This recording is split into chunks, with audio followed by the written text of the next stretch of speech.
Well, welcome. I'm Professor Wallace. I'm the chairman of our institute. I'm always told by our executive director that I have to advertise our institute, but I come from a generation before advertising. We have brochures and they're outside, so if you're interested in our work, we're a very large training institute, draft laws, that sort of thing. Yona will introduce our many co-sponsors. They're all listed on your program. The topic, as Yona has described it, is Israeli-Palestinian peace process, endless or endgames. I think the April 29 deadline has come and gone, that Secretary Kerry announced. We've seen Hamas and Fatah say once again they may come together. I saw where Prime Minister Netanyahu made some announcements of some steps that are going to be taken. I grew up, I'm not that old, but certainly in recent years I've always believed that two states was a solution.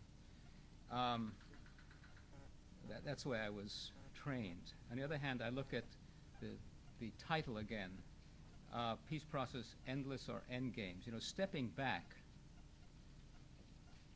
you really wonder.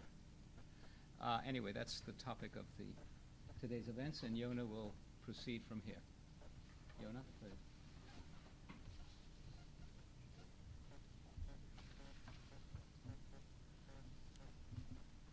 Professor Wallace is always very modest. He has an academic hour, but he can say that in 3 minutes. But he's not living yet, so he will have the last word, I'm sure. Before we begin, I just would like to remind you that this little toy is really great, but not during discussion, so please keep this in mind. As Don indicated, I think before we proceed with our very rich program, I think we have some homework to do, meaning to mention the co-sponsors of this event. You do have the program, and obviously the International Law Institute, and we are in the International Law Institute territory, of course, and the other co-sponsors, the Inter-University Center for Terrorism Studies at the Potomac Institute, and then we do have Jim Apple right here. Where are you, Jim? Is the president of the International Judicial Academy. We collaborate as well. And I would like to also mention the Inter-University Center for Legal Studies, and my colleague, Professor Brenner, unfortunately who died, but we worked together for many years. And the University of Virginia Law School, their Center on National Security Law, we cooperate with all these institutions. So in other words, academically, I think the good news is that we do have a collaboration. I would like at this point also to mention, I say our young people in the back here. Would you come up front for a second? I'm talking about the next generation. A few of them are here. Some of them look like bodyguards, but believe me, they're very intellectual, very, very intellectual. And since we're not doing a very good job, I think they are learning what works and what doesn't work, at any rate. So we have now a new team coming this summer, about a dozen of them from all over the United States and some other countries. We're very, very proud of them. Also, Marianne, right here, she is the producer of some of the videos and films and publications. So everybody welcome, and of course we welcome our very distinguished audience right here, several of the ambassadors, and hopefully they will also participate. in our discussion, academics and government officials and so forth. Of course, Don asked a question about the title. I'm going to come back to the title of the peace process.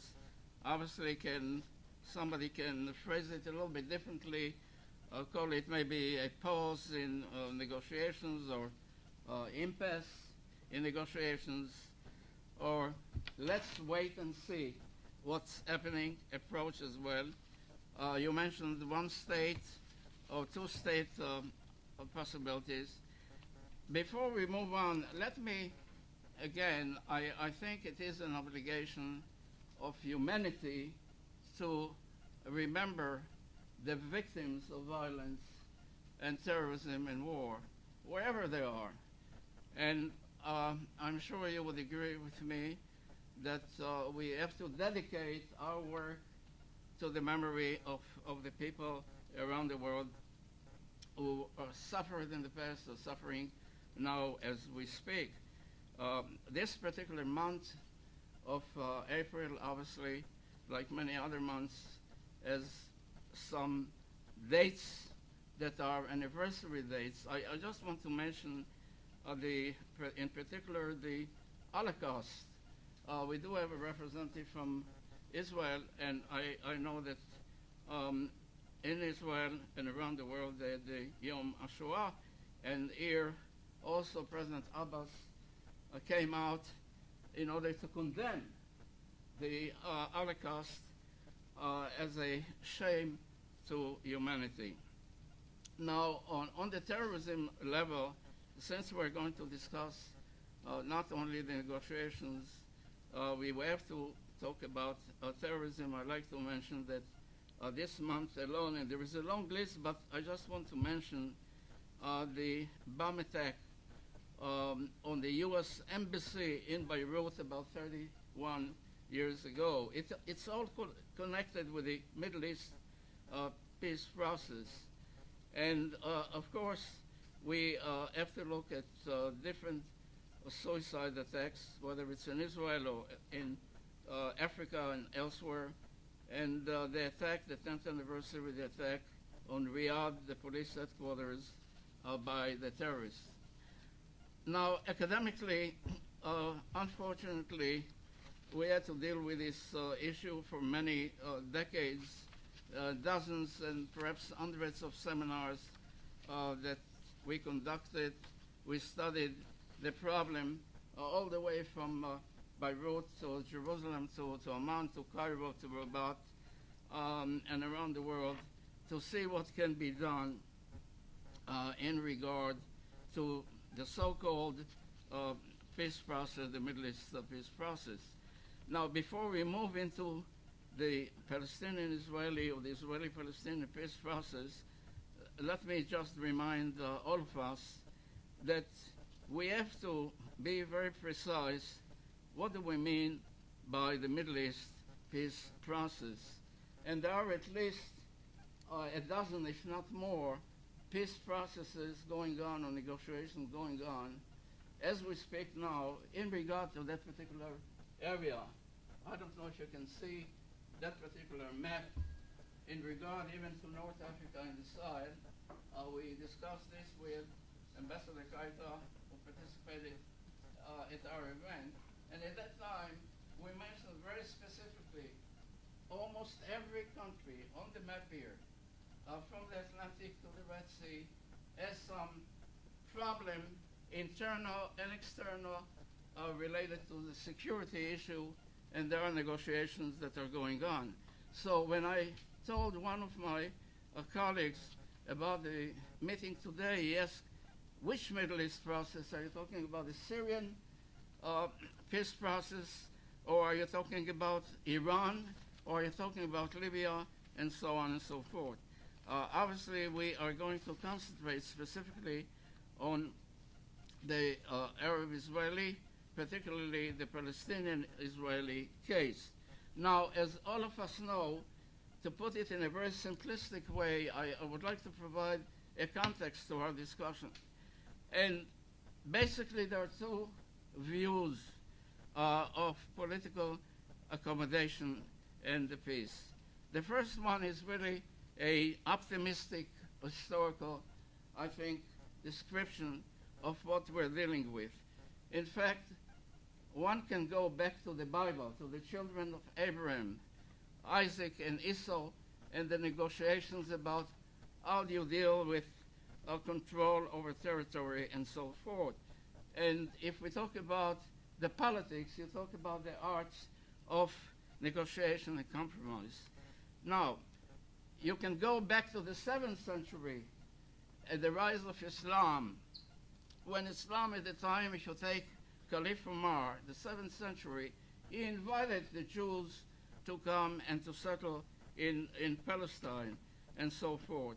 And of course, if we discuss the contemporary situation, we can talk about the peace treaties between Israel and Egypt and Israel and Jordan. So in other words, it is an optimistic approach to the problem. And if one looks at the timeline in terms of what had happened in discussions between the two parties and those who were interested, going all the way back to 1991, to the Madrid, to the Oslo, to the Hebron, to the White River. There is a long list, Camp David, Taba, and so on and so forth. There were many, many discussions, and most recently, obviously, President Obama and Secretary Kerry moved. So this is the good news. The bad news is the view that we have to look at this with grave concern, in other words, a pessimistic approach to the problem. In other words, peace is the dream of the wise, but the history, unfortunately, in the Middle East is history of violence and terror and war. So you look at the situation going back perhaps even 100 years, and when I speak to some of my colleagues, they say, well, actually, we have to expect another century of violence in that particular region. Now, of course, fortunately, we do have a very distinguished panel today to discuss these issues, and we do have also in the audience people who worked on these issues for many years. So I would like to introduce first our speaker, Reuven Azar, who is Deputy Head of Mission at the Israeli Embassy in Washington, D.C. He arrived this year at the embassy, but prior to that, he served with the Israeli Embassy in Amman and in Cairo, and he held some very important positions as the foreign minister in Jerusalem, dealing with Iran economic issues, and he negotiated with the Palestinian authorities as well. And is also a graduate of the Hebrew University in International Relations. Reuven, would you like to come up here?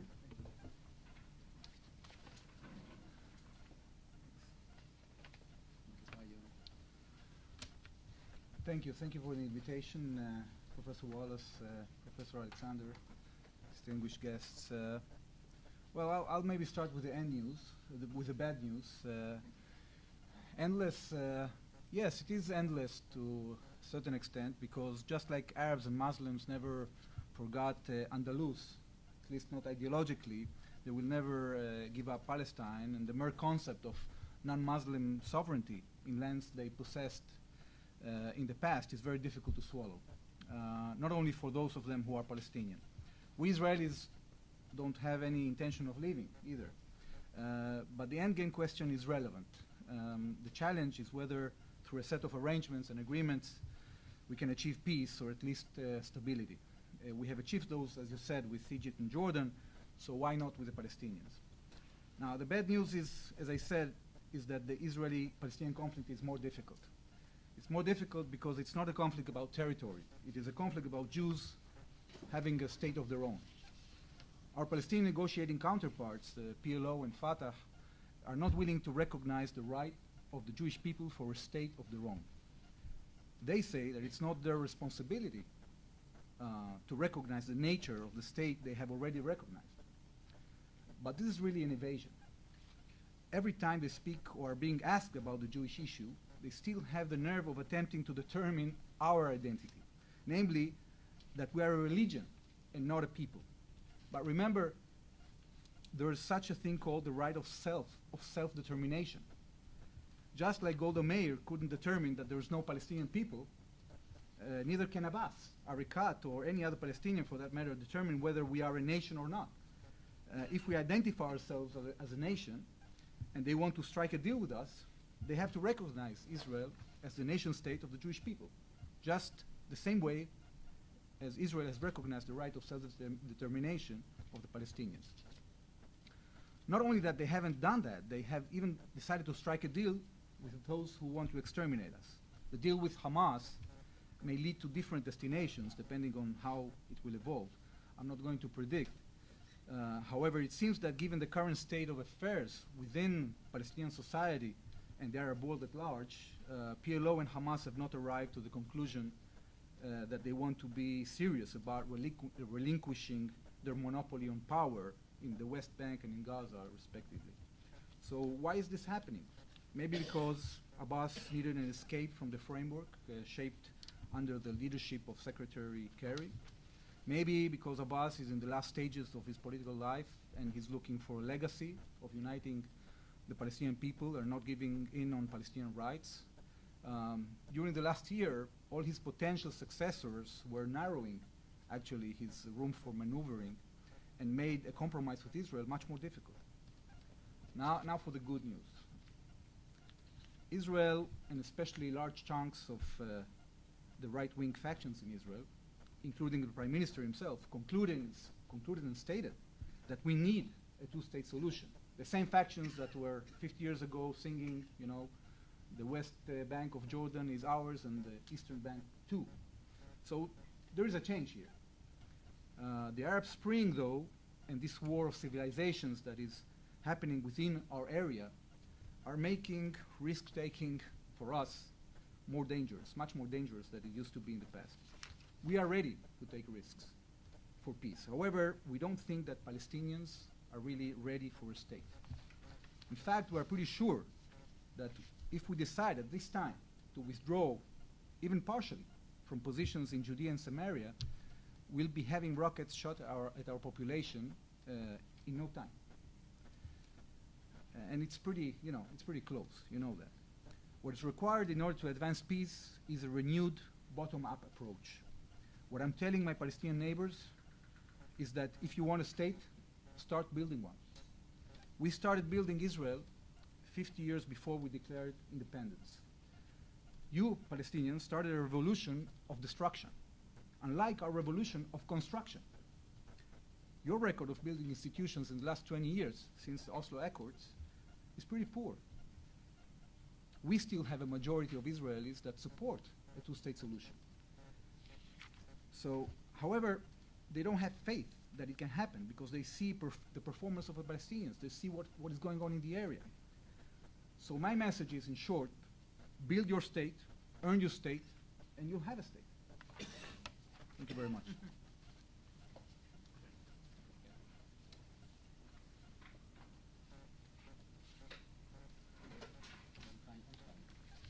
Thank you very much, Reuven. Obviously, we are going to come back to many of the points that you mentioned. Our next speaker now is Dr. David Pollack. He is known to many of you as a fellow of the Washington Institute. He was focusing on the Middle East for many years. Prior to his work at the Washington Institute, he served at the U.S. State Department and the USIA. Also is quite distinguished in the academic field. He has written extensively. One particular paper that I do remember well is the Arab Street, Public Opinion in the Arab World. And obviously during the Arab Spring we had to go back to your initial study. Also, David lectured at Harvard and George Washington University. Would you please come up here? Thank you.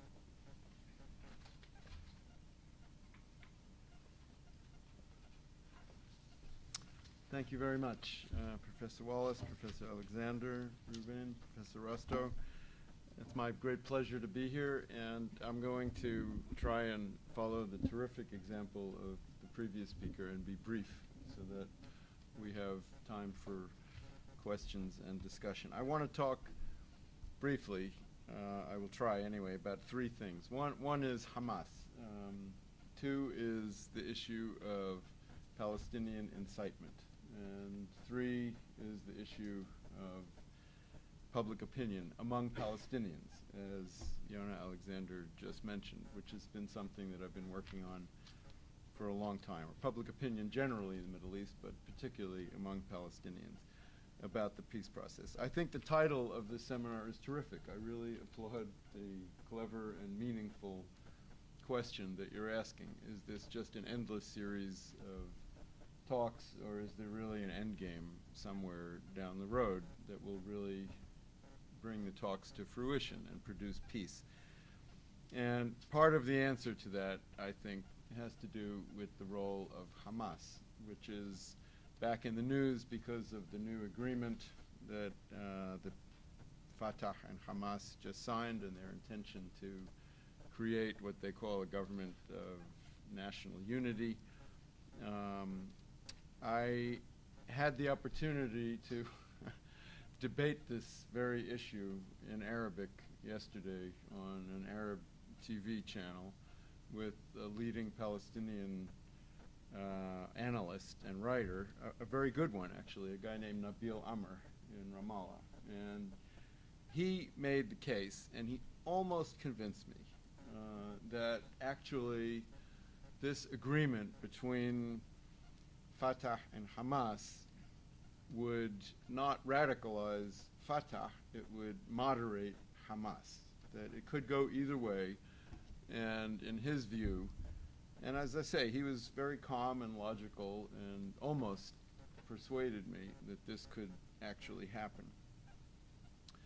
The only problem is that on the same day, yesterday, and again today, Hamas spokesman came out and publicly and completely contradicted this thesis. Whether it was Khalid Mishal or Mahmoud al-Zahar or other Hamas officials, in the last couple of days, each one of them has said quite unequivocally that for Hamas, the path is still jihad. That for Hamas, recognition of Israel ever, anytime, under any conditions, is out of the question. That for Hamas, this new agreement does not and will not and cannot allow them to compromise what they call their principles, which means no peace, no recognition of Israel ever.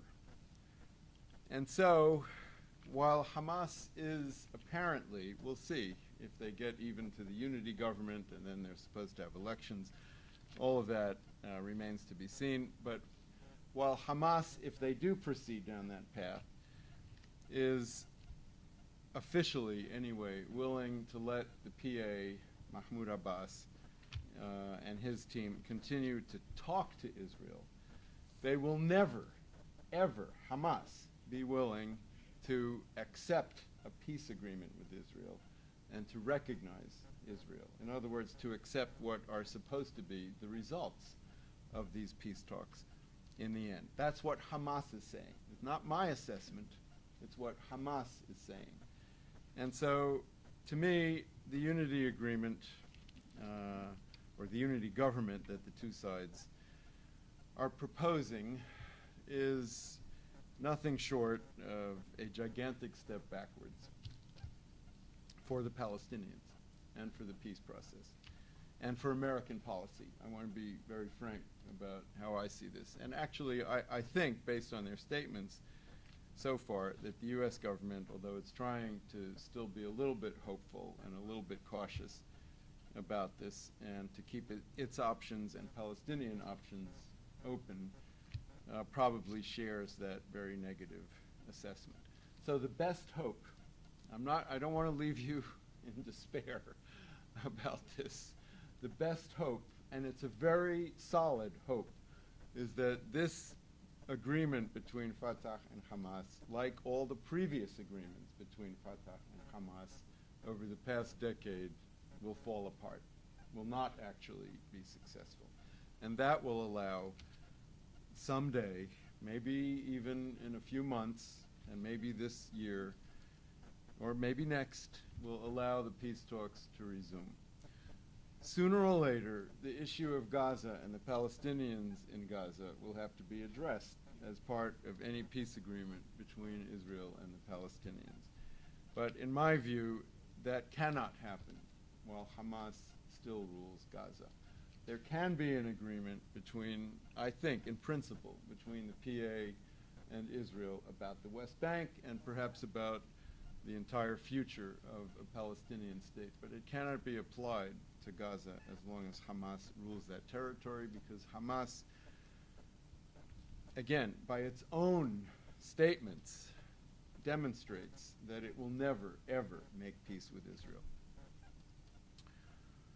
I can tell you stories about my own meetings with senior Hamas officials to underline that point, but we'll save that for the Q&A if you're interested. Now I want to talk about Palestinian incitement, because on this issue, while the PA, unlike Hamas, says that it accepts the idea of peace with Israel, and that in fact it has already recognized Israel, if not as a Jewish state, then as the state of Israel, the fact is that in its own official, I emphasize, media, and in its own official statements, including sometimes, very unfortunately, statements by President Abbas himself, the PA continues to deny Israel's right to exist and to glorify terrorism at the very same time that it claims to be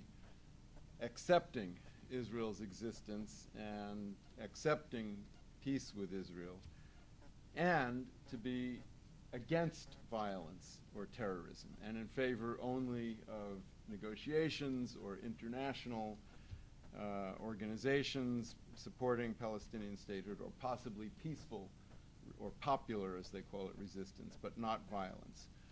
That's what they say out of one side of their mouth to mostly American or European or Israeli audiences, to the New York Times or the Süddeutsche Zeitung or Haaretz. But what they say to their own people on official Palestinian television and in the official Palestinian government daily newspaper called Al Hayat Al Jadida, the New Life, is not that. What they say to their own domestic audience is that terrorists who murdered Israeli civilians are heroes and role models. What they say to their own domestic audience is that the Palestinians still have a valid claim on Haifa and Jaffa, not just on Nablus and Hebron. In other words, on territory inside pre-1967 Israel, not just in the West Bank and Gaza. And I'm not saying that the I am not saying, I want to be clear, that the Palestinian Authority is promoting a single-minded message of war and rejection and violence the way Hamas does. No, I'm saying that they're sending out mixed messages, both of peace and of violence and terrorism, both of reconciliation and of eternal claims on all of Israel, not just on what they call the occupied territories. And I'm sorry to say that today, on this very day today, the State Department, where I used to proudly work, has put out a report about, it's the annual report on terrorism, in which the State Department, in my view, whitewashes this aspect of official Palestinian Authority behavior, in which they say that I'm quoting here, that the Palestinian Authority has made significant efforts in all of the institutions under its control in the West Bank to eliminate any content that could lead to incitement to violence. That is not true. When you call terrorists heroes and role models, that is incitement to violence, not the opposite. And so this is an issue on which, along with its request to be recognized as a Jewish state, which is debatable from a tactical standpoint, I think, but this is another aspect of the current Israeli government's insistence that as part, not as a precondition for negotiations, but as part of the negotiations, that this incitement issue needs to be taken just as seriously as any other issue, as borders or Jerusalem or security or refugees and so on. And I think that they have a very important and valid point, and one that in the peace negotiations so far, even before they broke down, was not adequately addressed. Finally, I want to talk about Palestinian public opinion. And very briefly here, I think there's actually a lot of good news on this score. So I'd like to end with this somewhat more upbeat assessment.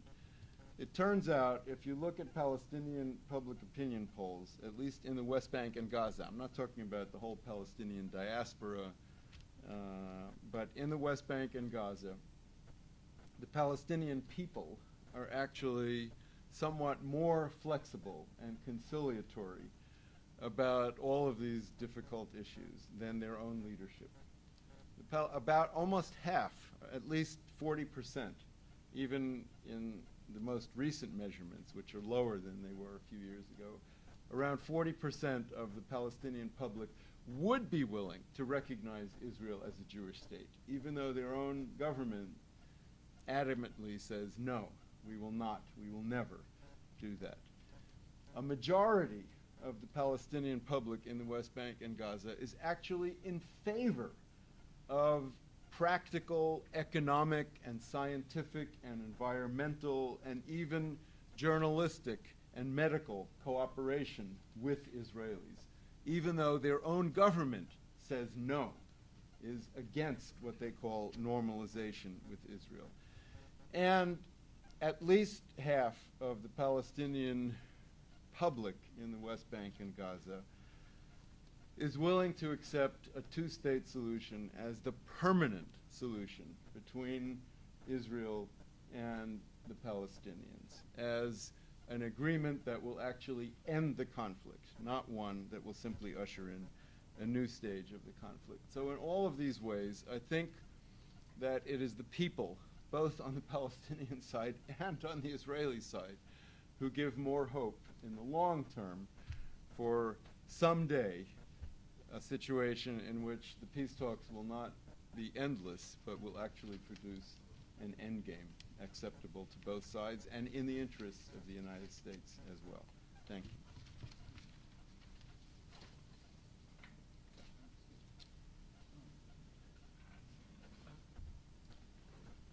Thank you, David. We'll come back to, obviously, this very important issue. Incidentally, we try to invite for the panel several Palestinians and some Arab diplomats, although Arab diplomats in the past spoke at our events from Egypt, Jordan, and Lebanon, and so on, Morocco, but somehow it didn't work out.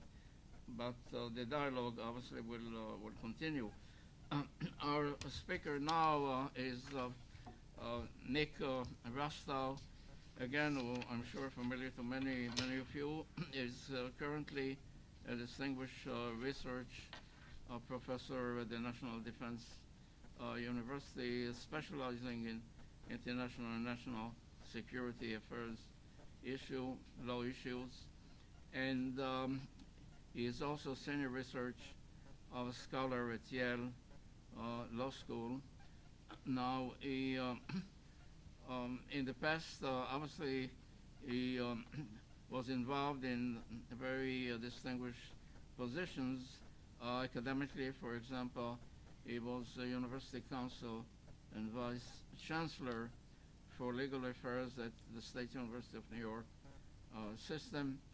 And prior to that, his public service included general counsel and senior policy advisor to U.S. permanent representative to the UN, and in addition to that, he served at the Senate Select Committee on Intelligence, and was a special assistant to President Reagan and George Bush on national security.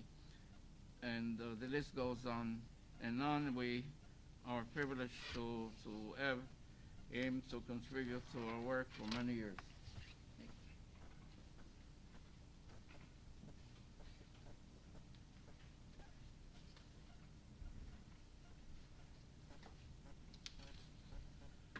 Thank you, Yona and Don and friends and colleagues. It's always a pleasure to be here. I need to begin with the usual U.S. government disclaimer that whatever I say are my personal views and not necessarily representative of the U.S. government or any part of it. I thought I would try to situate the diplomatic effort in the history of Israeli-Palestinian affairs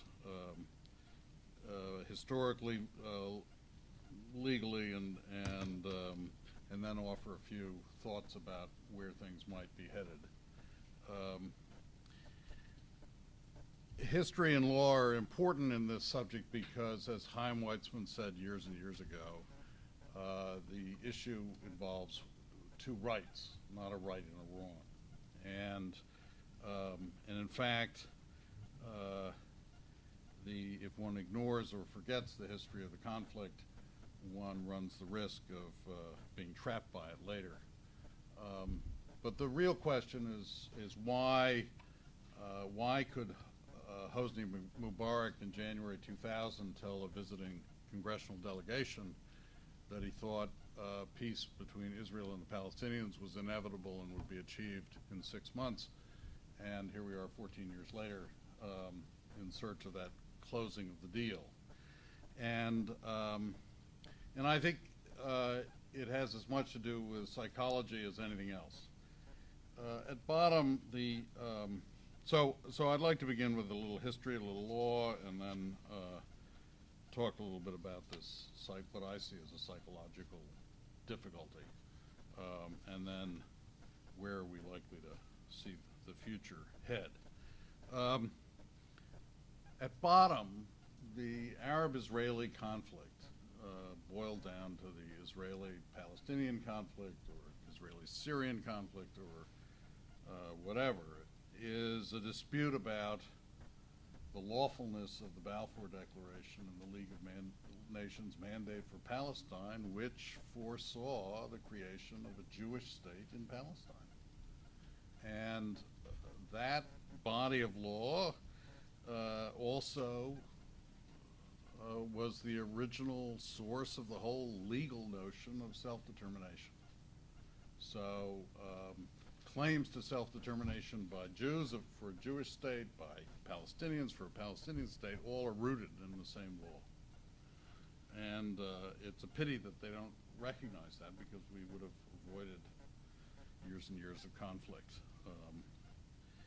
The conflict originally, in its post 1948-49 period, was a state-on-state conflict conducted with occasional, or a lot of, guerrilla raids.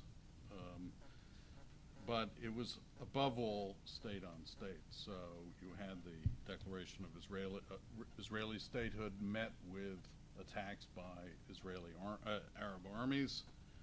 The Suez Crisis, which involved Israel's war with Egypt, the '67 crisis over the closing of the Straits of Tiran, the expulsion of the UN Expeditionary Force, the creation of a unified command under Egyptian control of Egypt, Syria, and Jordan, and what Dennis Ross called blood-curdling statements by Nasser.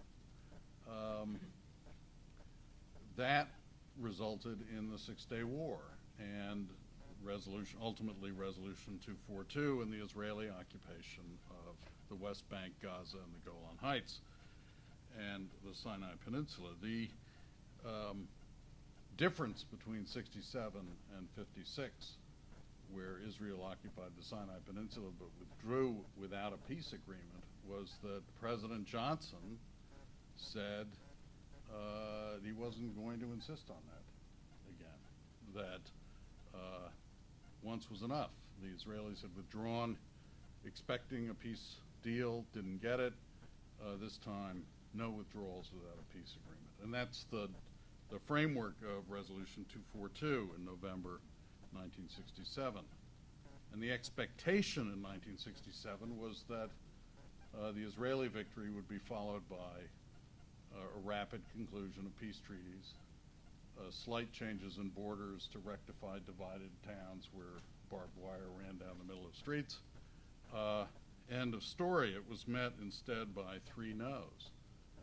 No peace, no negotiations, and no recognition. So the occupation then dragged on for, where are we, almost 50 years since? 67. I can't count that high. 40. Anyway, long time. But lo and behold, there's been real progress. There is a peace treaty between Israel and Egypt. There is a peace treaty between Israel and Jordan. The peace treaty with Egypt contemplates a Palestinian state. There is, in my view, de facto recognition through the Oslo agreements and their progeny of both Israel and a Palestinian state. And so those are not trivial achievements. And we have seen, both through the publication of that marvelous, with one exception, Book of Maps by the Washington Institute, that a two-state solution, the drawing of boundaries, is possible, notwithstanding settlement construction and all the rest of it. So a two-state solution is physically possible in terms of borders and populations.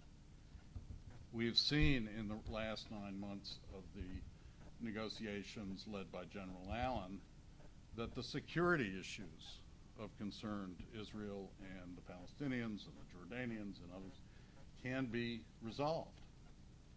So we come back to the question posed by the French ambassador to the United Nations, to l'Assemblée in 2004, I think, when he first showed up and had got to sit through his first all-night UN Security Council meeting on the Palestinian question, and he said, "This is a conflict which makes no sense. We all know what a deal looks like. So why is there a conflict?" And that's where I started, was psychologically difficult to cross the last bridge. Our 2 previous speakers made it very clear what that bridge is. It is acceptance, on the one hand, of the Jewish people's right to a state, and the Palestinian statehood with limits, not the whole of the former League of Nations mandate to Palestine, as the PLO charter still says is the claim. I recognize that the Palestinian National Council has taken action to nullify certain portions of the charter and accept the Rabin-Arafat letters, but the text itself still talks about that. The Hamas charter talks about the destruction of Israel. And as we heard, there's too much demonization on both sides of the other side, whether it's press in Egypt and elsewhere still about the protocols of the Elders of Zion and other really offensive texts, or some Israelis who espouse the desecration of mosques and other buildings. These things don't help, but they do tell us that there's a psychological problem that needs to be addressed, and that diplomacy that fails to take that into account, and governments that fail to act against this, will not be preparing the ground for real peace when it comes, and I hope it will. Where to today? I think the best way to look at it at the moment is that the negotiations are stalled but not over. there will be future negotiations, partly because the parties have nowhere else to go, and whether it's this year or next year or in 5 years, and because one can hope that a new generation of Palestinians leadership will grow up that will see that peace offers more opportunity than continued rejection, and that in fact the issues that divide Israel and the Palestinians are not so, at least in a practical sense, the practical issues can be easily overcome. It's really the psychological issues that have, and for the Israelis, a two-state solution poses, very limited risk.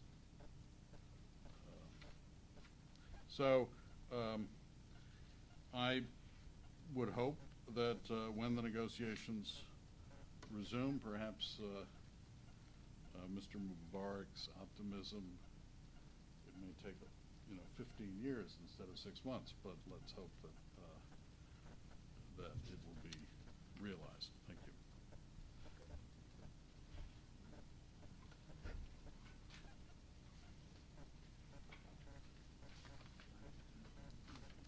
Thank you very much, Nick, for your presentation.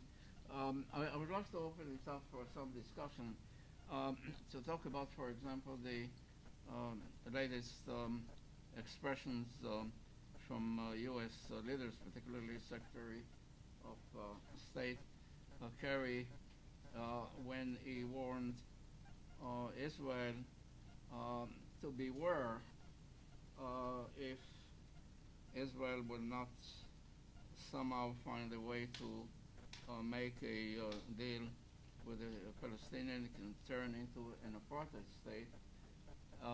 That's number one. And number two, when he warned Israel of the third intifada if there is no deal within a reasonable time frame. Any of the panelists would like to respond to that? Well, I guess I would. Yeah. Oh, I have to come. I think you have to come here. Now, do we have to? Sorry about that. Okay. Well, I guess it requires my response. First of all, I think that Secretary Kerry has made it very clear, retracted from that statement and from that term. Secretary Kerry really has impeccable record on supporting Israel, and he has been really making a serious effort with which we have fully engaged. Our Prime Minister is fully engaged, and the peace team, Minister Livni. So I think that we have to look forward because we really know what the risks are if we don't achieve peace, and there is nobody that's going to earn more from peace than Israel. So I think that intifadas or threats, Israel has been in the last 66 years since it was established, attacked in different ways, and we have managed to find ways to defend ourselves. Actually, from conflict to conflict, or from war to war, we have learned that our position has basically improved, and the second intifada was a complete devastation of Palestinian life. So I think that Palestinians are not really interested in having a third intifada at this stage, and we have to be very careful to look at the nuances on how not only the Palestinians but also the Israeli government has responded to this step of Abu Mazen, which is in our point of view outrageous. Just today we got news that the Israeli government is going to continue to transfer tax money to the Palestinian Authority in order to pay salaries. I think neither Israel nor the Palestinians are willing to imitate the chaos that we are having in Syria, or the confrontations that we are having in Iraq, or resembling any of the tumultuous situations that we are witnessing all over the Arab world. And we have to stay focused. We have to try and overcome this crisis. I remind you that we were very close to striking a deal in order to continue these negotiations, and we have not given up that hope. And I think neither has Secretary Kerry right, that we maybe need a moment to step back and to reflect, but it doesn't mean that we're going to give up the vision to achieve peace. Thank you. Nick?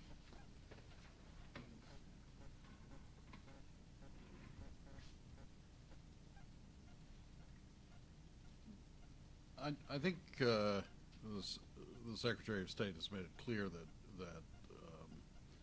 the comments he made were expressions of frustration rather than serious diplomacy, and he's retracted them. I think he's given it the good college try. He's got plenty of energy, so I expect he'll be back at it before too long.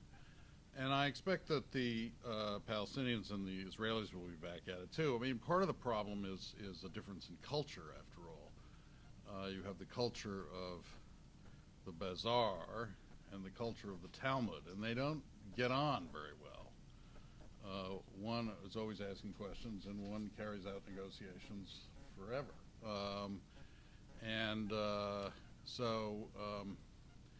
But it's all got to come to an end because there is less and less to negotiate about. I mean, there really is. David, anyone? Not on that point. Okay, later on. Don? Can I sit But down? you have to use the mic. It's a question. I'm a law professor. I know very little about, but I read a great deal, as we all do. I'm an optimist, so it doesn't affect my mood too much what I read. But I have a question, and in the last few months, or maybe during the course of the Kerry negotiations, it does seem to me that the Israelis, Prime Minister Netanyahu, has begun to use this point about a Jewish state. I mean, it seems to me a more prominent phrase than I've heard before. So here's my question, and I've heard people put it different ways. The Jewish people have a right to a state, Jewish state, the state of Israel, and I guess I'll put it a little bit differently. It's a question, what are Jews? Subject of endless jokes. Are they a people? Is it a religion? Is it a this? Is it a race? Is it this? Is it that? Is it all of the above? None of the above? I guess my question is this. What about non-Jews in Israel? In other words, I have a friend who just died recently called Fawzi al-Asmar. Very interesting fellow. He's a poet. A very interesting person. I would say intellectually honest person. He's a Palestinian. He's not he was an Israeli, but he's Arab. So I guess my question is, what about them? Maybe that's what drove Kerry to use that word. I'm not afraid to use it, apartheid. I don't know what it means, but I suppose he was getting something like that. So maybe I could ask that as a question to the Deputy Chief of Mission or the others. What's that all about?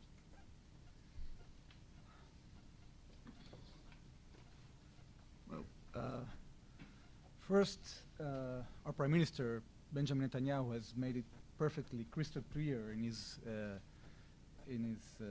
speech in front of 15,000 people in AIPAC that the meaning of a Jewish state is a state that will be the realization of the right of self-determination of the Jewish nation, but it's going to treat equally non-Jewish citizens, and he has made it pretty clear. And not only that, it's part of our Declaration of Independence, and this is beyond doubt. Now, the issue here is that we have to create compromise so the Palestinians, through their own future state, will realize their right of self-determination, and Israel will do the same. And the Arab Israelis or Palestinian Israelis that reside in Israel will enjoy full civil rights, but the realization of their national right of self-determination is through Palestine. And exactly the same should be with Jews living in the Palestinian state. By the way, the Palestinians want Judenrein. They want a Palestinian state without Jews. And nobody's paying attention to that. Not only that they are not saying that they're going to give equal rights to Jews in Palestine, they don't want Jews in Palestine. So I think that this has to be taken into consideration because it's very important, and it's crystal clear that non-Jews in Israel are enjoying and will enjoy full civil rights. Thank you. David, thanks. I think this is a very important question, and especially so because it is actually the case that this was, until Netanyahu's current term in office, this was not something that the Israeli government required. Actually, it started with Livni in Annapolis. Yeah, but it wasn't something, it was raised as an issue, but it wasn't something that the Israeli government officially said had to be part of a final agreement. And I think that I agree completely with the Honorable Reuven Azar that this is not about non-Jewish citizens of Israel, that they do and they should and they will continue to enjoy equal social, political, legal, religious, civic rights in Israel, whether it's called a Jewish state or not, whether it's recognized officially as a Jewish state or not. The basic meaning, I think, is twofold. One is that Israel will continue to have a majority of citizens who are Jewish.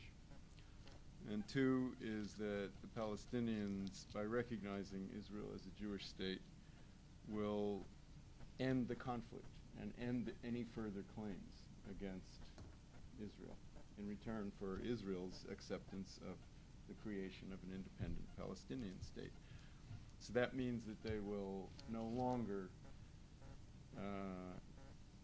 have claims on territory or on the return of people to, or their descendants, Palestinians, to Israel, as defined in this peace agreement. And I think from a Palestinian perspective, in the same, I mentioned when I spoke a few minutes ago that I debated this issue with an official, a Fatah spokesman, Sabri Saidam is his name, in Ramallah on Arabic TV, in Arabic just the other day. And I said to him, you know, you, the Palestinians, and the whole rest of the world recognize the Islamic Republic of Iran and the Islamic State of Pakistan and the Islamic State of Afghanistan and the Hashemite, which is an Islamic term, not just a family term, Kingdom of Jordan. You recognize all those Islamic states, so why not one Jewish state? Why is that such a problem for you? And the moderator, an Arab woman in Abu Dhabi, much to her credit, said, yeah, that's a pretty good question. I never heard that question before. That's a very logical question. What do you say to that, Mr. Saidam? And he said, and this is it. This is the real issue. It's about the right of return. That's why. That's the main reason. Not civil rights inside Israel. Not some commitment to not recognizing religious states, because religious states are recognized by everybody all over the world, especially Islamic states. The main issue for the Palestinians is their view that recognizing Israel as a Jewish state means giving up what they call the right of return. In other words, the permission to flood Israel with millions of the descendants of the Palestinians who once lived in what is now Israel before 1948, so that Israel will demographically no longer be a Jewish state. And they think that by saying those words, recognizing Israel as a Jewish state, they are in effect giving up this so-called right of return. They think that it's not enough for the Palestinian refugees to be allowed to settle in and be rehabilitated in the new Palestinian state. They want the right of return both to the new Palestinian state and to the existing state of Israel, which will no longer be, because of that right of return, a Jewish state. So they want, in effect, two Palestinian states. That's really what it's about. And if you talk to Palestinian officials, especially in Arabic, that's what they will tell you. And I think that it's, honestly, from a Palestinian demand, it's from a Palestinian perspective, it's an understandable but unacceptable demand. And from an Israeli perspective, it's the understanding that dawned on Israelis as a result of the Second Intifada that maybe the Palestinians don't really want permanent peace with Israel. Maybe they want to sign an agreement and then still fight against Israel for all of Palestine. And that's why they refuse to recognize Israel as a Jewish state, and that's why Israel insists that they do recognize Israel as a Jewish state as part of a final agreement. Obviously, it becomes even more complicated, David, as you know, if you bring up the issue of the Jewish refugees from the Arab countries and so on. They don't want the right. Well, I don't want to complicate our discussion, but I would like to submit that we really have to talk about the refugees, whether they are Palestinian or Jewish refugees, or refugees from Mali, or refugees in the Central African Republic, or whatever it is, and in Syria. So I think as human beings, I think we have an obligation to deal with that aspect, regardless of the political, I think, implications. Okay, I would like to open up the discussion. First, Ambassador Al-Sharif, would you like to make a few comments? To use the mic here, it's okay. It's up to you. I think we...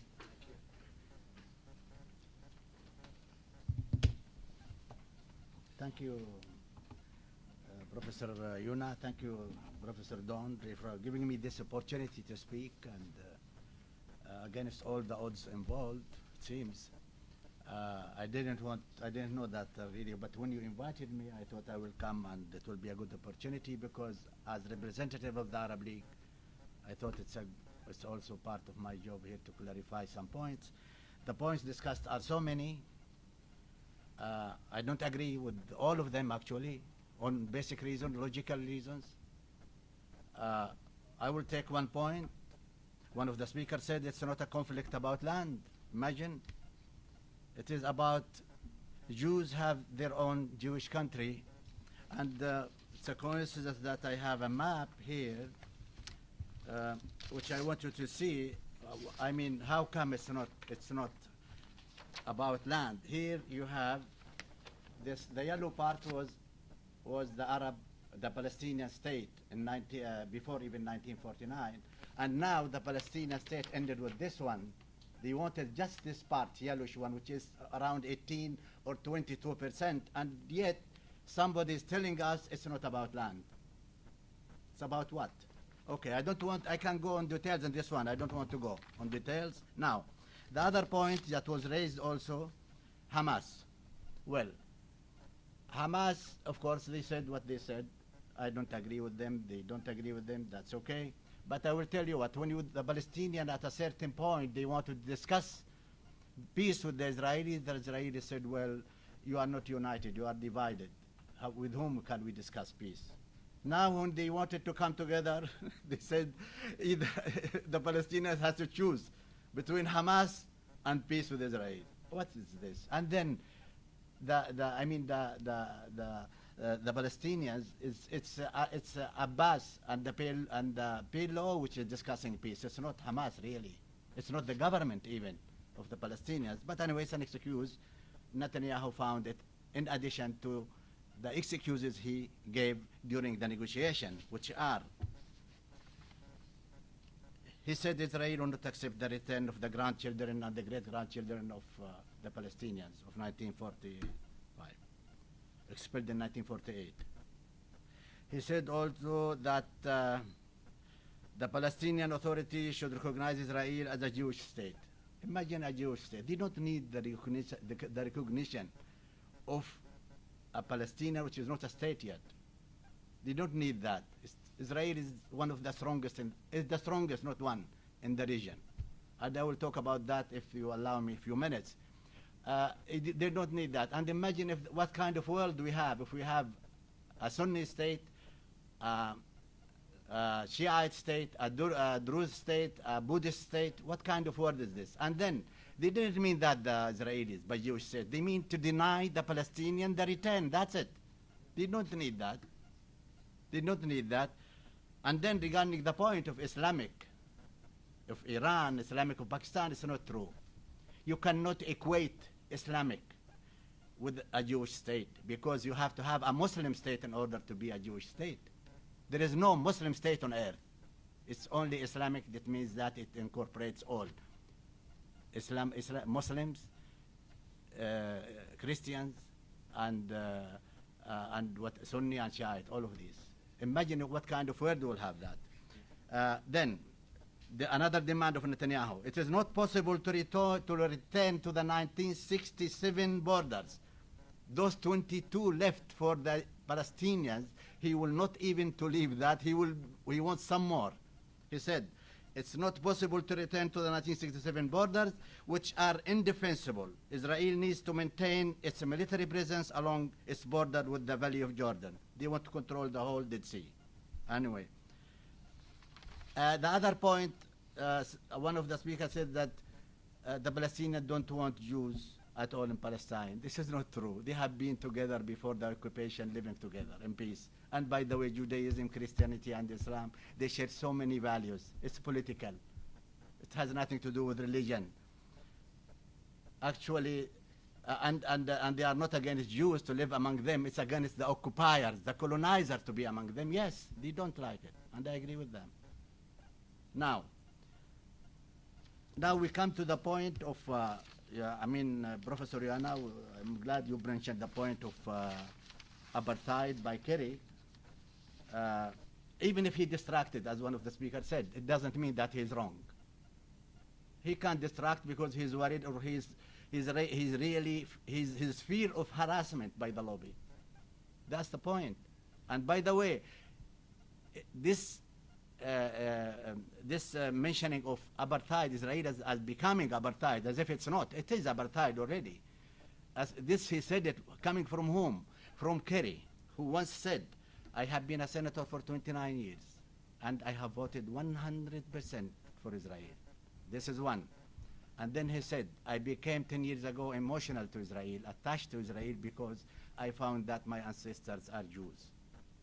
This is coming from Kerry. Whether you believe him or not, this is up to you, but this is coming from a man like. And then regarding security, do you want me to? Regarding security, I mean, this is overused again and again by Israel. Who is the one who needs security? Who is the one who needs security? Israel. I mean, the United States is committed to have for Israel to be the strongest qualitatively, stronger than all the Arabs combined, at any time, at any cost. And not only that, they were provided the Iron Dome to protect them from any missiles or any rockets coming. Also, they are supported by the United States since 1949. The total from 1949 up to now is more than $149 billion from taxpayers American. And of course 3.1 billion a year. It's well known. This is aside from the lobbies which give Israel, according to some statistics, at 1 billion, but I think it's a year, but I think it's one more than that. I will quote an Israeli journalist just 1 month ago. He wrote an article. He said, Israel is a highly armed regional power with nearly every kind of weapon at its disposal, economically and scientifically advanced, recognized by most of the countries in the world, a member of nearly every important international organization, and with global influence that far outstrips its size, an ally of the world's sole superpower. And he said, his question, yet Israel claims that its existence is under threat. It's not an Arab, it's not a Palestinian who said that. He's an Israeli. And of course, you have many really pro-Israeli lobby now. They are changing. They think that that they are worried about the future of Israel. They think that Israel is.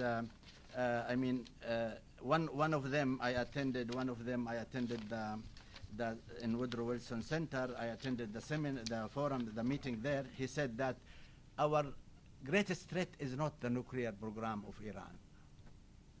It is the vanishing of Zionism. And they are worried. Vanishing of Zionism. The disappearance of Zionism. So this is his problem. And I don't want to take time because I'm sure you have other questions. I am ready also to answer your questions. I will be among the audience. But I don't want to go in details into the piece, the Arab Initiative, which is really, you should know about it if you were to discuss this. Okay, that's what I want to ask you. Could you say a few words about the Saudi initiative? Yes, I will, yes. This initiative, just to make it short, I don't want to go into the details. And by the way, it's, the revival of this initiative came with the Arab Spring. And with the Arab Spring, the Israel feel more secure. With all the chaos, even I was surprised why the Palestinians went to peace at this time. I thought they shouldn't have gone from the beginning. They should have waited till things are stable in the region, till Egypt at least will be stable enough, because Egypt is the one really, of course, besides Syria and Iraq, who can make war or peace. So without those countries surrounding Israel, which are very important strategically to the Arab world, they are in chaos and turmoil. Why should they go to peace? I don't know. But anyway, they went to peace, and I asked this Abu Mazen the other day when he was here. He couldn't really answer it well. Anyway, but the Israelis, and they said it. Olmert said it here. And when he said that, we feel more, in 60 years, we are more secure than ever. This is Olmert said it, the former prime minister. Then also another prominent one from the defense, I think, he said that in 60 years we don't have a regular Arab army now to attack us. We feel more secure than ever. But now let me go to the peace initiative. The peace initiative is initiated by by Saudi Arabia, and then it became really an Arab initiative. It was endorsed for the first time by all the 22 Arab countries, by the international community, including the United States, by the United Nations, many countries of the United Nations. The only country that didn't recognize that and didn't acknowledge up to now, even while they are negotiating peace, is Israel. They didn't. The Arab Peace Initiative calls for the return of the Palestinian refugees according to UN Security Council Resolution number 194. By the way, all the Palestinians they are asking for now and then only the implementation of international law of Security Council and National Assembly, whatever and General Assembly resolutions. They don't want any more. And although with this initiative, I will go to the third point, it calls for the return of the Palestinian refugee according to the United Nations and the establishment of normal relations with Israel. In exchange, complete Israeli withdrawal from Arab territories occupied in 1967. This is only 22%. The Arab Peace Initiative calls for the establishment of a two-state solution on the basis of the pre-1967 lines, with mutually agreed upon land swapping with equal size and equal value. God knows who will decide that. Anyway, but this is what happened. And with all of this, Still, I mean, there are demands during the negotiation by Israel. We do this, we don't want this, because they don't want peace. They are comfortable with the situation, with the status quo as it is. It's very clear. And they found finally one, just Hamas said, oh, now Hamas is there, now either us or Hamas. Just like that. Israel is very strong. They don't need that. They don't need recognition as a Jewish state. They don't need it. It's there. As the Israeli journalist said, they have everything. Thank you very much. That's all. Thank you. Thank you. Thank you. We'll try, any of you want to respond now? Yeah, please. Before I open it up. I will be very brief. Well, I think that the distinguished ambassador has proven again what I've been saying previously, that he doesn't recognize that Jews are a nation, because Jews should live under Islamic countries, under good conditions, but not with their own sovereignty. And he even proved that by not agreeing to sitting beside me in a panel, but speaking from the audience in a way that I think it's pretty, it's pretty sad, actually. No, It's I was not invited by Okay, by okay, that. Don't say okay, that. okay. I was not invited, but I asked to come. okay. I was invited to be one of the audience. Right. Yeah. Well, Don't thank say you. Something which is not wrong. Thank you for coming. Not right. Thank you for coming. I think I would be privileged if any Arab representative would find it suitable to sit beside me. Just we are sitting beside our neighbors when we discuss peace. Now, we have been perfectly clear.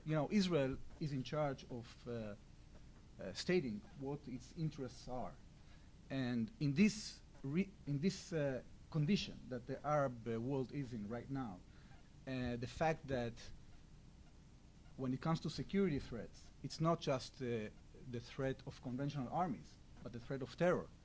And everybody knows about it. You know about it because America has been attacked. Europeans know about it because they fear now the return of jihadists that are coming from Europe to the Middle East and are returning back to Europe.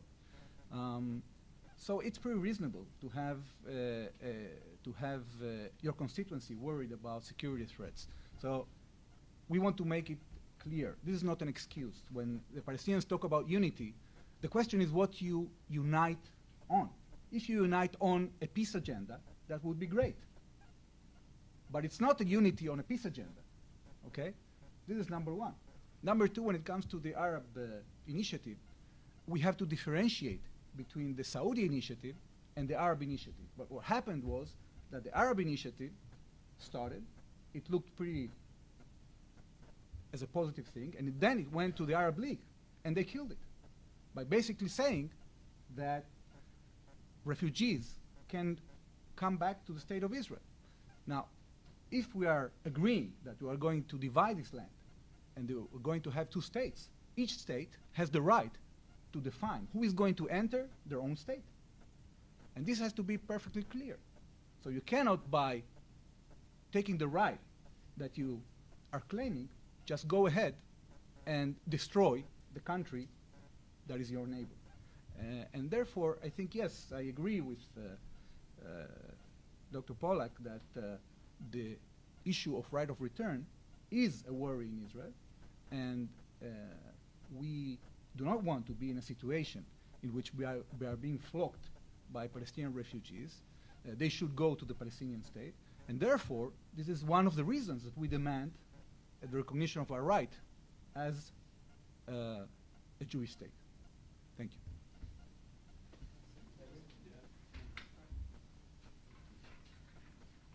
From my own, thank you for the opportunity. From my own personal point of view, I welcome the ambassador's presence here very much, as I welcome the Arab Peace Initiative. I think both are important steps forward, and I think that actually Israeli officials have said similar things, that the Arab Peace Initiative, while not enough by itself, is a good basis for negotiations and is a positive step. And I think that's correct, because it is the first time that the Arab League has put itself on record as favoring not just an agreement with Israel, but peace and normal relations with Israel. And that's definitely a step forward. And I think that the Arab League's decision that you mentioned, Mr. Ambassador, to amend the initiative in order to take into account, at Secretary Kerry's suggestion, the possibility of land swaps, right, to make up the 22% that you mentioned. I think that was a very positive step because the Palestinians had accepted that, so it was important for them to get pan-Arab endorsement for that flexibility and that creative solution to the realities on the ground. So all of those things, as I say, I think are positive and important and hopeful for the future. I do think that the details of implementing this initiative or any other peace plan have to be agreed by the parties and negotiated by the parties, not simply imposed from the outside. And so I think a useful next step would be for Arab diplomats to sit down with Israelis and discuss the how to make this initiative a reality. That would be another step forward. And someday, honestly, someday I believe that that will happen. And there are precedents for it. There are international meetings. There have been in the past when Arab diplomats and Israeli diplomats sat together around a table. Even Saudi, the Saudi foreign minister, sat at an international conference with senior Israeli leaders, including Shimon Peres, as in 1996. And there were other occasions like that at the Madrid conference and so on. So those are the kinds of things that we would need and want to see in order to move the initiative forward and create a situation in which all the common interests that Arabs and Israelis, including Palestinians, share, whether it's economic or humanitarian or even strategic vis-a-vis Iran and so on, all of those common interests could be promoted with this kind of comprehensive peace agreement in the region. I very much look forward to that. So thank you for being here.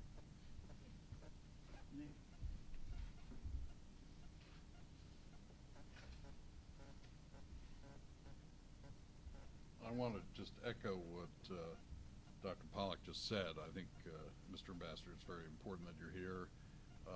The Arab Initiative is a very important initiative and has been recognized in this city as such, and some unexpected, perhaps, voices that you might not expect have been heard in the White House pushing the administration forward on this subject and the Israeli government forward on this subject. One thing that hasn't been mentioned is that property claims usually get resolved in these situations through claims tribunals and the transfer of money. And that is ultimately where this problem should be resolved. And it's full employment for lawyers for years, and judges and former ambassadors. You should think about that, Mr. Ambassador, when you're ready to retire from diplomacy. You could go on a claims tribunal and be very well compensated. But that's something which never gets mentioned, actually, but is a very practical and normal way forward on these matters. Because a right of return is usually a country's piece of legislation rather than a piece of international law. For example, Israel has a right of return, Ireland has a right of return, Greece, Spain, but it's not really an international principle. Thank you. Okay, thank you. We would like to continue and see if we have in the audience Jim Apple, would you kindly come up here? I just want to answer. Or, okay. This is directed to, Can you speak louder a little bit? So, this is directed to the whole panel. Two questions. The first one is, from an international law perspective, why does Israel have a veto power over the creation of a Palestinian state? I don't understand that. And the second is, let's say that the Palestinian state was recognized. Isn't there some kind of logic that says that Palestinians now are, they're a state and they have state responsibilities and they're part of the international community and their young people can look with pride on the fact they're a state, and that would alter the whole vision of the young Palestinians that are coming up. What's wrong with that idea? I don't know if there are any other international lawyers here, so. Of course, your first question is absolutely right. Israel doesn't have a legal veto on whether or not Palestine or any other state's a state. It's a political matter which the United States and others have agreed that the outcome, the recognition of the Palestinian Authority as a state with all the attributes of statehood that they don't presently have, although those are actually very few in number, should be the outcome of negotiations, which would fix the borders. But you're absolutely right. I mean, Ben-Gurion said about Israel in the 1940s, take what we can get in terms of land and build a state. And that's what he said about doing. He wasn't interested in lots and lots of land. He wanted to build a state. And that's what the Palestinians have been doing since Oslo. Your second point, remind me again what the second point was. That Oh, yeah. the Palestinian state becoming a recognized international state will raise their status and their pride, and maybe they'll change their views. Well, Young people. The question, I don't know if you all could hear the question, but it was, wouldn't acceptance of a Palestinian state in whatever borders be a matter of pride for Palestinians and change the attitude, perhaps, of the government of Palestine toward certain obligations? I don't know. It's entirely possible. It would be to be devoutly hoped that would be the result. It would have been hoped by me, for one, that the prospect of statehood would have, and universal recognition of statehood would have propelled these negotiations to a successful conclusion. But I think from the Palestinian point of view, they have, as the weaker party in military terms and in economic terms, but mainly military, they don't really feel comfortable that it should be a gift. I mean, I think that's part of the psychological issue here. And just as the Egyptians were willing to make peace after their most successful venture against Israel militarily, the 1973 war, and helped along by common dislike for Jimmy Carter and Sadat's and Begin's warning Sadat about an assassination plot. I mean, lots of things came together to make that possible. And one would think that the Israelis and the Palestinians shared enough interest that they ought to be able to find some kind of common ground. But but the points you make are sound, and the outcome of the creation of a Palestinian state, one would hope would be along the lines you laid out. On the other hand, the PLO, I believe, declared Palestine a state in the 1980s without great success. I mean, there were general recognition in the Islamic world, but not much elsewhere.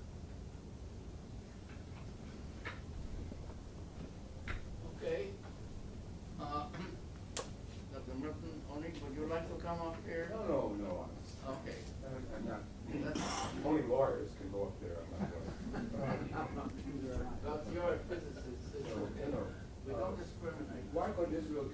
stuck in there and negotiated with the coalition of Fatah and Hamas, it might have been interesting to see what came out of that. Many people were saying that the reason that Netanyahu took advantage of this opportunity just to drop off because of people in his cabinet like Naftali Bennett, who are violently against the two-state solution. So to save his government, he dropped out. What's the difference between, for instance, in negotiating with the Fatah and getting an agreement and then trying to sell it to the Hamas in Gaza versus just sticking and trying to work with the two of them together? Please explain that to me, okay?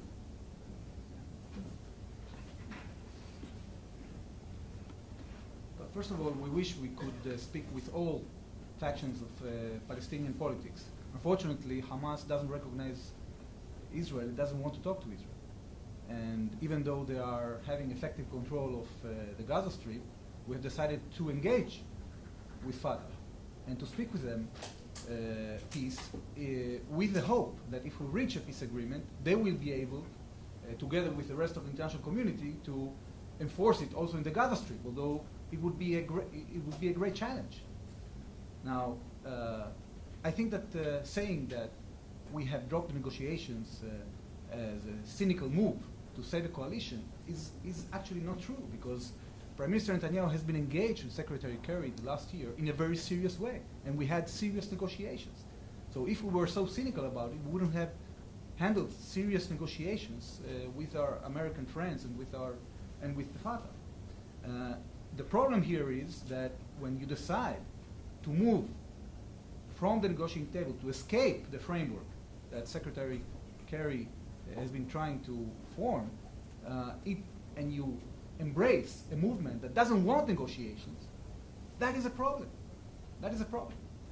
Now, I want to briefly refer to your question. I'm not a lawyer, but one of the parameters of a state is effective control of the territory. Now, we have discussed with the Palestinians in the past different ideas of maybe having a state in provisional borders or provisional state. We haven't discarded that idea. It was Abu Mazen who said that he would get to an agreement only on a final status. Okay? So this is very important to clarify. Thank you. I want to maybe I'll just say this sitting down to save time. Thank you, Professor. Just to inject an American, U.S. official and legal consideration into your very good question. Okay, trying to talk loud. Leave Israel aside for the moment. From the U.S. government's perspective, Hamas is a terrorist organization. So that is a very significant political and legal obstacle, not only for Israel, but for the United States to even ask Israel to negotiate with a terrorist organization. We don't negotiate with terrorist organizations. And it would be actually against American law for an American diplomat to sit down with an official representative of Hamas. It's against American law and policy to do that. So that's not the only, not the most important, but that's an additional obstacle, I think, that the unity agreement between Abbas and Hamas poses for the success of the negotiations. It's partly because of the U.S. aspect.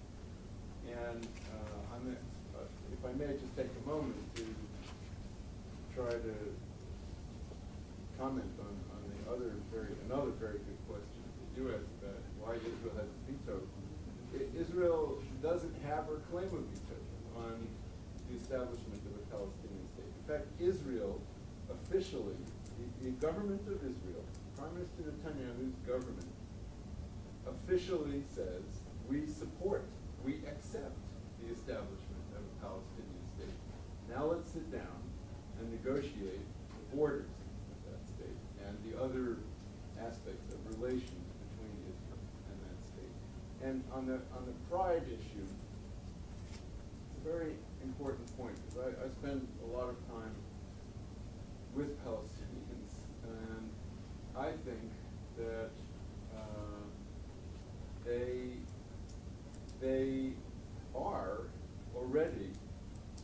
starting to feel some of what you outlined, which is when they talk, they say we are today the state of Palestine, and we feel that we have earned that right, and we're proud of it, and we have a long way to go in order to establish the reality, the full reality of Palestinian statehood. But we're well along that path, and we can see that coming in the not too distant future. And I think actually that may be why, as I said, I asked myself, why is the Palestinian public more flexible, more conciliatory, more willing to recognize Israel as a Jewish state than its own leadership? I think maybe that's part of the explanation.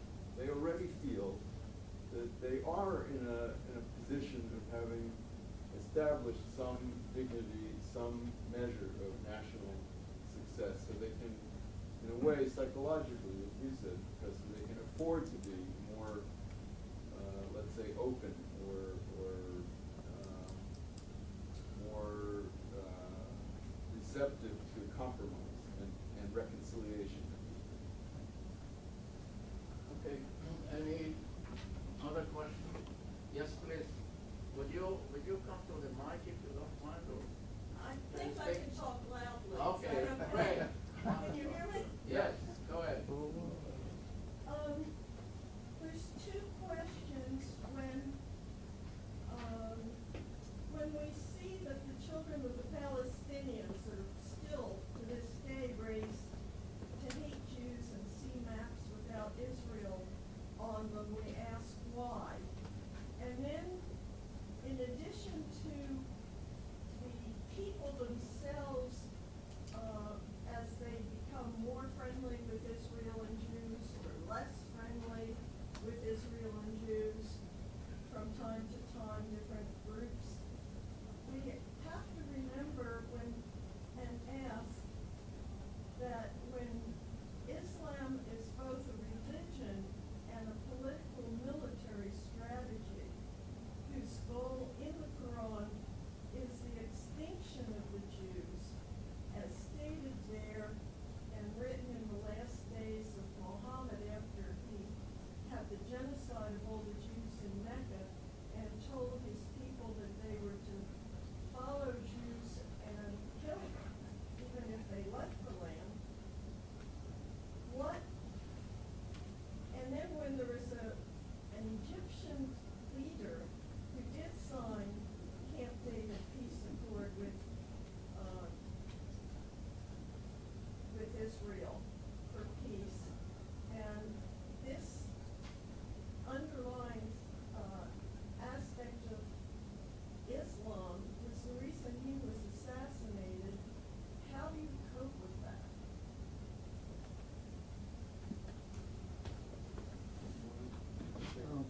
Okay. Well, first of all, it's pretty sure that it's complicated because there are factions within the Arab Muslim world that believe exactly the things that you said.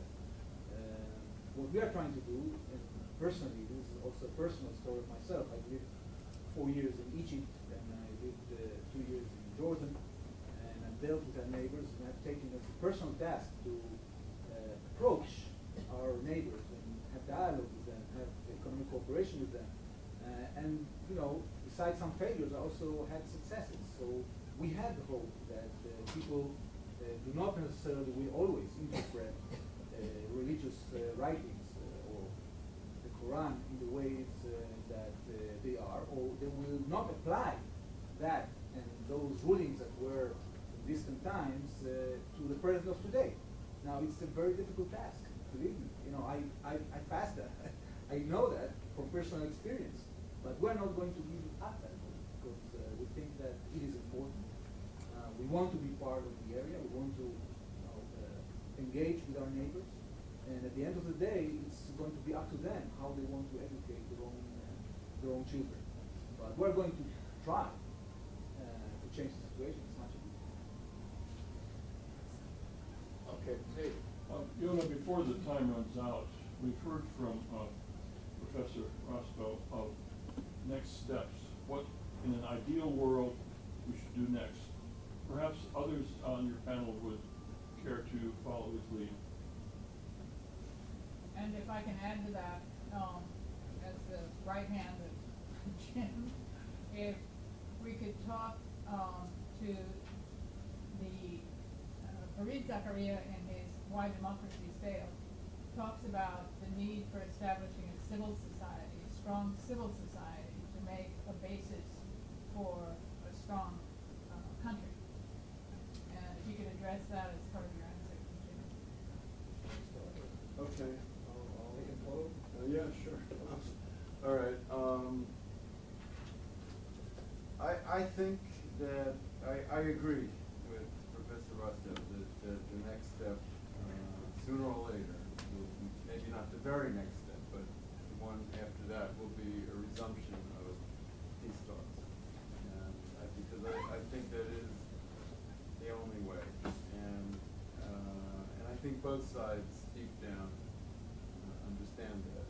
And they may look for other alternatives, they may try out other tactical, unilateral steps, and they probably will, because right now, because the negotiations are on hold. But eventually, I think they will both come back to the realization that there is no better way. This is not a great way, it's very tough, it's very time-consuming and frustrating, but it's a better alternative to almost any other one that I can think of. And so I'm not, sometimes I think my boss or somebody says, come on, Dave, is that the best you can do? Don't you have an out-of-the-box idea, a new idea, a creative idea? And I say, well, I've thought about it, and actually I think this is the best idea. So let's stick with what works. And it has worked. I think that this is a point that is so misunderstood. So many Palestinians and Israelis tell me we've been negotiating Oslo for 20 years, and where have we got?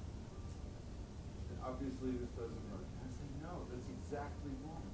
It took 20 years, but what you have now is you have a Palestinian Authority, you have a Palestinian government that renounces violence, at least the PA part of it, and recognizes Israel. You have an Israeli Likud-led government that recognizes the principle of establishing an independent Palestinian state. This is progress. We haven't gotten to the end goal here, but we've made actually a lot of progress. So let's not stop now. Let's keep going down that road, as long as it takes.